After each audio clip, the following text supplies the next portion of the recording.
नमस्कार दोस्तों, इस वीडियो में हम लोग पोर्टफोलियो रिव्यू करेंगे और ये पोर्टफोलियो है कैलाश चंद्र पात्रा जी का। और ये पोर्टफोलियो मेरे पास पिछले 3 महीने से पड़ा हुआ है और मैं इसका रिव्यू नहीं कर पाया। इसके लिए मैं बहुत बहुत बहुत बहुत बहुत सारा सॉरी मांगता हूँ आपसे, क्योंकि कुछ वजह होती हैं जो कि आपके मैसेजेस नहीं दिखते हैं। एक तो या तो मैं बिजी हूँ और बिजी होने की वजह से आपके मैसेज आ रहे हैं तो वो नीचे चले जाते हैं। और बीच में थोड़ी सी मेडिकल इमरजेंसी की वजह से मैं बहुत दूर थोड़ा चला गया था यूट्यूब से और अपनी कम्युनिटी से। तो इस चीज को थोड़ा आप लोगों को समझना चाहिए और गुस्सा करने से एक बार मेरे बारे में भी सोच लीजिए कि अकेले काम करने वाला हूं मैं इस चैनल पे। कोई भी मेरी बैकएंड टीम नहीं है कि वीडियो एडिट कर रही है या फिर सब कुछ देख रही है। सब कुछ मैं ही करता हूं और आप लोगों के सामने परोसता हूं। तो देखिए दोस्तों, आज का पोर्टफोलियो जो है वो है कैलाश जी का। और कैलाश जी ने जो पोर्टफोलियो सेंड किया है मुझे, वो पोर्टफोलियो मैं आपको दिखाता हूं। और इस पोर्टफोलियो में इनका जो क्वेश्चन है वो ये कहना है कि ये अगले 5 साल तक 12% का एवरेज रिटर्न मेंटेन करना चाहते हैं और उनकी एज अभी 50 साल की है। तो अप्रोक्स अगर आप देखें तो रिटायरमेंट के लिए प्लानिंग करना चाह रहे हैं। तो इनका पूरा पोर्टफोलियो है, ऑलमोस्ट 12 फंड में इन्होंने इन्वेस्ट कर रखा है। और यहाँ पे अगर आप देखते हैं तो सबसे अच्छी चीज मुझे ये लगी कि इन्होंने काफी एक्यूरेट तरीके से अपना पोर्टफोलियो भेजा, जिससे कि मुझे देखने में काफी आसानी होगी। और मैंने इन सारे पोर्टफोलियो को अलग अलग खोल करके देखा है और मुझे कुछ चीजें मिली हैं जो मैं आपको दिखाना चाहूंगा। और इस पोर्टफोलियो में बहुत मिस्टेक्स की गई हैं जिनको आप लोग देख करके समझ सकते हो और अपने पोर्टफोलियो में भी अप्लाई कर सकते हो। देखिए, सबसे पहला इन्होंने फंड जो लिया है एसबीआई मैग्नम का मीडियम ड्यूरेशन फंड डायरेक्ट। ये पहला फंड नहीं है जो इस पोर्टफोलियो के लिस्ट में है, वो पहला फंड है। इसमें इनकी जो एसआईपी चल रही है वो 10,000 की चल रही है और इन्होंने अभी तक 2,03,913 रुपए इन्वेस्ट करा है और करंट वैल्यू इनकी 2,05,084 रुपए है। तो अप्रॉक्स अगर हम लोग देखें तो 0.57% तक का रिटर्न आ रहा है। और इसी तरह से इनके कई सारे पोर्टफोलियो हैं, मैं सभी पढ़ करके नहीं बताऊंगा, आप लोगों के बहुत सारे टाइम खराब होंगे। तो मैं कुछ कैटेगरी आपको दिखाना चाहता हूं, जैसे कि एक तो हो गया एसबीआई का magnum medium duration fund direct growth, तो जो कि 5 साल के लिए एक बढ़िया ऑप्शन है कि डायरेक्ट के साथ इन्होंने किया है और ग्रोथ के ऑप्शन को इन्होंने चूज करा है। तो ये फंड अपनी इनकी प्लानिंग के हिसाब से बढ़िया फंड है। वहीं पे अगर मैं एसबीआई बैलेंस्ड फंड की बात करूं तो एसबीआई बैलेंस्ड फंड भी काफी अच्छा फंड है और इन्होंने अभी 2021 में ही आई थिंक इन्वेस्टमेंट स्टार्ट किया है जब इन्होंने अपना ये पोर्टफोलियो मुझे सेंड किया था। इसलिए इनका केवल एक ही सिप गया हुआ है और इनका रिटर्न किसी तरह का बना नहीं है। एक्सिस ब्लू चिप, देखिए फंड कैटेगरी जो मैं आपको दिखाना चाहता हूं, एक्सिस ब्लू चिप आपने एक देखा। दूसरा आप देखिए कि एक्सिस का लॉन्ग टर्म इक्विटी फंड। तीसरा आप लोग देखिए आईसीआईसीआई प्रूडेंशियल का ब्लू चिप। और चौथा आप लोग देखिए मीरे एसेट का लार्ज कैप म्यूचुअल फंड। और यहां पे कैनरा रोबेको का ब्लू चिप इक्विटी फंड। तो 1 फंड, 2 फंड, 3 फंड और 4 फंड अगर मैं आपको दिखा रहा हूं तो ये हो गया आईसीआईसीआई ब्लू चिप का। तो अप्रोक्स ये सेम कैटेगरी के फंड हैं।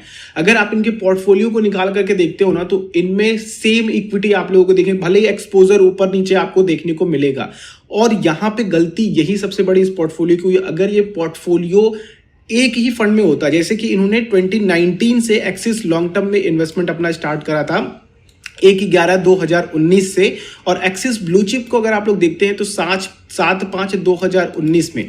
तो अगर इन दोनों फंड को ही लेकर के चलते या फिर axis long term equity fund को या फिर ब्लू चिप फंड को ही लेकर के चलते और जो इन्होंने ब्लू चिप या फिर लार्ज कैप में इन्वेस्टमेंट किया है उसको ना करके इन्हीं में अपना इन्वेस्टमेंट बढ़ाते तो इनको बहुत अच्छे रिटर्न निकल करके आते। और अभी जो मैंने ओवरऑल पोर्टफोलियो का एवरेज रिटर्न इनका निकाला है तो लगभग 17.5% का रिटर्न निकल करके आ रहा है अभी फिलहाल, जब से इन्होंने मुझे पोर्टफोलियो सेंड किया है।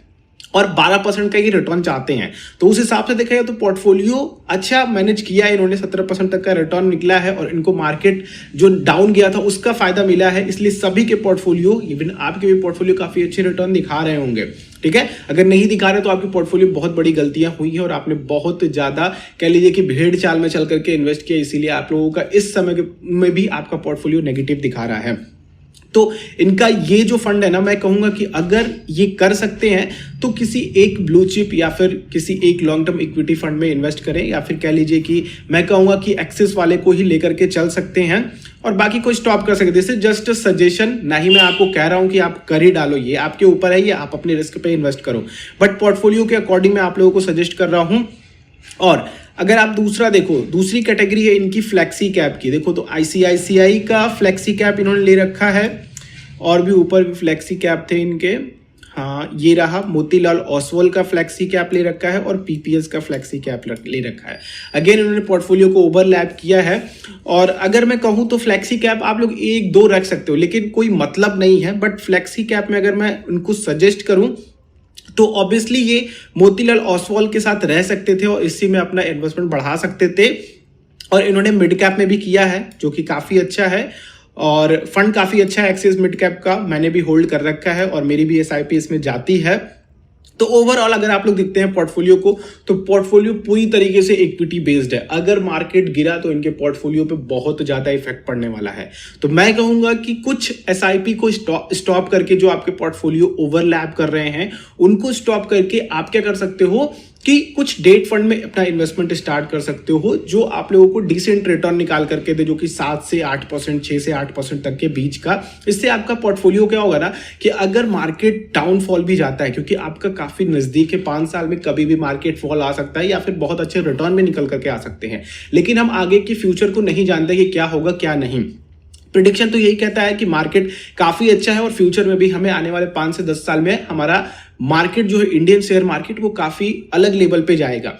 लेकिन फ्यूचर कुछ भी हो सकता है, कोई महामारी आ गई, कोई वॉर वगैरह हो गए तो फिर आपके पोर्टफोलियो पे काफी ज्यादा नेगेटिव इफेक्ट पड़ेगा। एक ही इंस्ट्रूमेंट पे ना फोकस करके कुछ और इंस्ट्रूमेंट में डालिए, जैसे कि डेट फंड्स हो गए या फिर फिक्स डिपॉजिट्स वगैरह आपने कराई होंगी, मैं उधर नहीं जाना चाहूंगा। म्यूचुअल फंड की बात करूं तो डेट फंड्स या फिर आप लोग कह लीजिए कि लो ड्यूरेशन फंड जिसमें आपका पैसा सिक्योर रह सके उसमें आप इन्वेस्ट कीजिए, या फिर इनको मैं कहूं कैलाश जी को तो वो अपने पोर्टफोलियो को देख सकते हैं।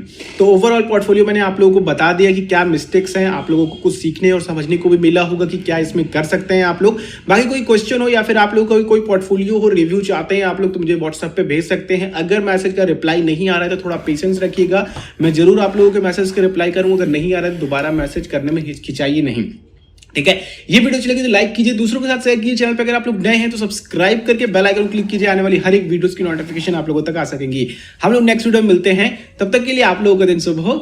जय हिंद।